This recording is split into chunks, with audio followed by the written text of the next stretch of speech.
Cümleten selamünaleyküm arkadaşlar. Ben Mücahit Demirci. YouTube kanalımıza hoş geldiniz. Bu malum kanalımızın ilk videosu. Ondan dolayı biraz daha biz kimiz, neler yapıyoruz gibi konulardan bahsedeceğim. Ben yaklaşık 7 yıldır oyun sektöründeyim. Yazılımcı olarak çalışmaktayım. Edindiğim tecrübeleri de kurslar aracılığıyla arkadaşlarımıza aktarmak istiyorum. Bunu söyleyebilirim. YouTube kanalımızda neler bulabilirsiniz? Onlardan biraz bahsedeyim. YouTube kanalımızda öncelikli olarak oyun geliştiricileri yönelik eğitim videoları olacak. Bunu söyleyebilirim. Onun haricinde de eğlence amaçlı videolar yapmayı düşünüyorum. Bunun dışında sitemizde neler bulabileceksiniz? Sitemizde gördüğünüz üzere kurslarımız var.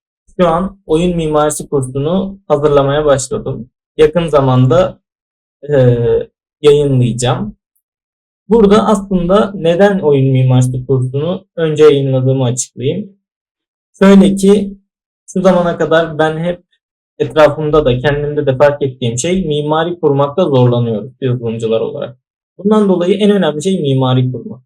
Yani bir proje büyüdükçe kontrolü kaybetmemek, bir sorunla karşılaştığımızda onu hızlıca hem bulabilmek hem de çözebilmek, mimari kurmak bunların hepsini bize sağlıyor. Ondan dolayı en önemlisi bence mimari kurmak. Geri kalanlar daha çok mesela senin performans tarafında eksiğin vardır. O zaman bu kursumuzu alırsın. Veya yapay zeka yapabiliyorsundur ama daha kaliteli bir şeyler yapmak istiyorsundur. 6-7 farklı yapay zeka tekniği göstereceğim burada. Multiplayer sistemler zaten biraz Türk ekosisteminde açıkçası multiplayer tarafta eksiklik var. Biraz ben de ondan dolayı multiplayer kursuna ağırlık vermeyi düşünüyorum bundan sonra. Bunun dışında sınavlarımız var. İşte mini seviye belirleme testi var. Yani sen ne kadar developer'sın? Biraz bunu test ediyor bu testlerimiz. Birisi daha gelişmiş. Bunun sonucunda direkt ben sizin sonuçlarınıza bakıp bir rapor hazırlayıp size yolluyor olacağım.